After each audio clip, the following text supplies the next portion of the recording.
Hello అండి. నేను doctor Appaji రాయి, ఒక న్యూరాలజిస్ట్ని. ఈరోజు ఈ గులియన్ బ్యారీ సిండ్రోమ్ అనే దాని గురించి మనము డిస్కస్ చేసుకుందాము.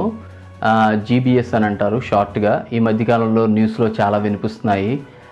ఈ నరాల జబ్బు ఎందుకు వస్తుంది, ఏంటి, దీన్ని ఎలా పసిగట్టాలి, ఎప్పుడు డాక్టర్ దగ్గరికి వెళ్ళాలి, దీనికి ఏం ట్రీట్మెంట్స్ చేస్తారో మనం ఈరోజు డిస్కస్ చేసుకుందాం. సో ఈ గిలియన్ బ్యారీ సిండ్రోమ్ ఆర్ జీబీఎస్ అనేది నరాల వ్యాధి అనమాట.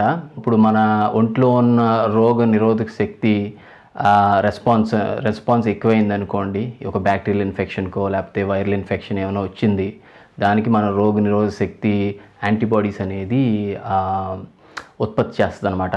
ఆ యాంటీబాడీస్ వెళ్ళి ఈ బ్యాక్టీరియానో లేకపోతే వైరస్ను అటాక్ చేసే బదులు కన్ఫ్యూజ్ అయ్యి మన నరాలని లేకపోతే మన నరాల మీద ఉన్న కోటింగ్ని అటాక్ చేసినాయి అనుకోండి, ఈ గిలియన్ బ్యారీ సిండ్రోమ్ అనేది వస్తుందన్నమాట.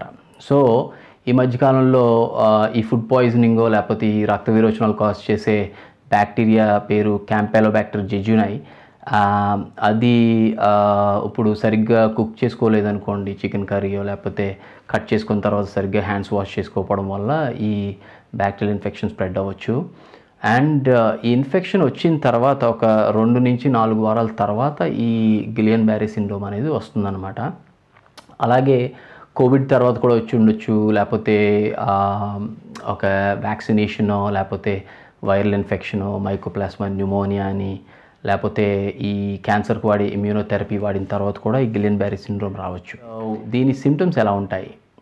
గిలియన్ బ్యారీ సిండ్రోమ్ మొదలైనప్పుడు యూజువల్లీ ఒక ఇన్ఫెక్షన్ 2 వారాలు కానీ 4 వారాల క్రితం వచ్చి ఉండాలి. ఆ తర్వాత ఈ సిమ్టమ్స్ స్టార్ట్ అవుతాయి అన్నమాట. దీంట్లో తిమ్మిర్లు 2 కాళ్ళకి స్టార్ట్ అయ్యి స్లోగా పైకి ట్రావెల్ చేయడం మొదలవుతాయి. అలాగే వీక్నెస్ వచ్చిన 2 కాళ్ళు మొదలయ్యి పైకి అసెండ్ అవుతుంది అన్నమాట. దీన్ని అసెండింగ్ పారాలిసిస్ అంటారు. అంటే కింద నుంచి పైకి అలా వీక్నెస్ పైకి స్ప్రెడ్ అవుతూ వస్తూ ఉంటుంది. ఇలాగా ఏమన్నా వచ్చిందంటే వెంటనే డాక్టర్కి వెళ్ళి సంప్రదించాలన్నమాట. తర్వాత దీంట్లో ఉన్న డేంజరస్ థింగ్ ఏంటంటే, మనకి ఇప్పుడు డయాఫ్రామిక్ మజిల్, మన లంగ్స్ బ్రీతింగ్ తీసుకుంటాం కదా, ఆ మజిల్ కనుక ఇన్వాల్వ్ అయిందనుకోండి, ఊపిరి తీసుకోవడం చాలా కష్టమైపోతుంది. కష్టం అవడం వల్ల ఐసీయూ అడ్మిషన్స్ గట్టా దారితీస్తుంది అనమాట. 80% మంది 1 సంవత్సరం లోపు రికవర్ అయిపోతారు. బట్ ఒక 5% దాకా డేంజరస్ కాంప్లికేషన్స్ అయ్యి డెత్స్ కూడా కాజ్ చేస్తుంది కొంతమందిలో. తర్వాత ఇంకా వేరే సిమ్టమ్స్ ఏముంటాయంటే, ఇప్పుడు ఈ మన నరాల్లో 3 రకాల నరాలు ఉంటాయి: సెన్సరీ, మోటార్, ఆటోనమిక్ అని చెప్పేసి. సెన్సరీ అంటే మన నొప్పి లేకపోతే మేకేమైనా గుచ్చుకుందనుకోండి, ఆ నొప్పి అయితే ఏదైతే ఉంటుందో మెడకు తీసుకెళ్ళేది సెన్సరీ నర్వ్స్ అనమాట. అవి ఎఫెక్ట్ అయినాయి అనుకోండి, మనకి తిమ్మిర్లు లేకపోతే మంటగా ఉండడం అలాంటివన్నీ సెన్సేషన్స్ వస్తాయన్నమాట. అదే మోటార్ నర్వ్స్ అంటే మనం ఇప్పుడు బ్రెయిన్ నుంచి ఇప్పుడు ఒక కండరాన్ని కదపాలనుకునే నర్వ్, అది మోటార్ నర్వ్ అంటారు. అది ఎఫెక్ట్ అయిందనుకోండి, వీక్నెస్ వస్తుందన్నమాట. అసలు ఏం కదపలేరు, లేకపోతే ఏదైనా ఎత్తలేరు. అదే ఆటోనమిక్ నర్వ్ అనేది మన గుండు కొట్టుకోవడము లేకపోతే మన ఇంటెస్టైన్స్ కదపడము అలాంటి నర్వ్స్ అనమాట. అవి ఎఫెక్ట్ అయినాయి అనుకోండి, బీపీ పైకి కిందకి వెళ్ళిపోవడము, లేకపోతే హార్ట్ చాలా స్పీడ్గా కొట్టుకోవడం లేకపోతే స్లోగా కొట్టుకోవడం, ఇలాంటివన్నీ జరుగుతూ ఉంటాయి.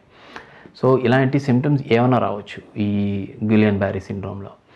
తర్వాత మీరు ఇలాంటి ఏమన్నా సిమ్టమ్స్ అబ్జర్వ్ చేశారంటే వెంటనే హాస్పిటల్కి వెళ్ళి చెక్ చేయించుకోవాలి. అక్కడికి వెళ్ళిన తర్వాత డాక్టర్ గారు ఏం చేస్తారంటే క్లినికల్ ఎగ్జామ్ చేస్తారు, మిమ్మల్ని ఈ ప్రశ్నలన్నీ అడుగుతారు నేను ఏదైతే చెప్పానో.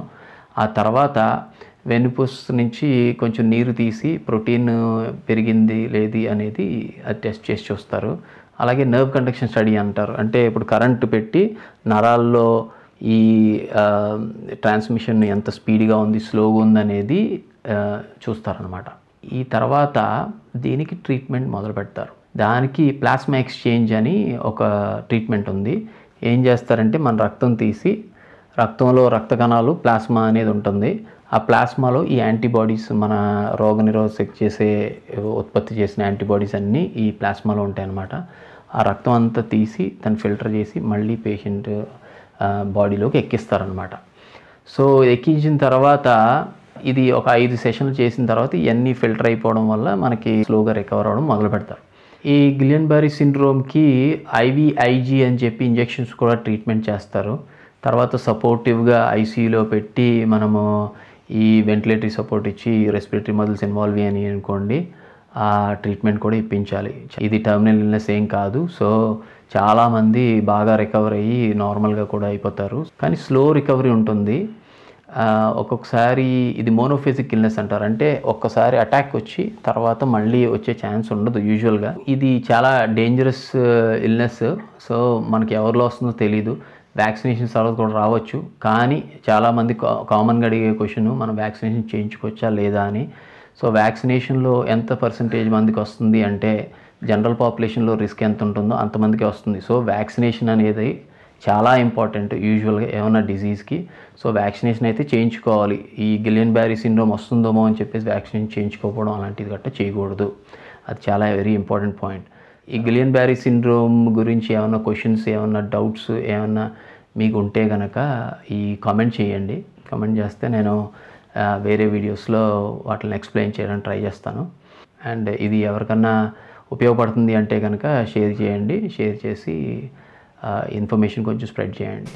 Okay, thank you, bye.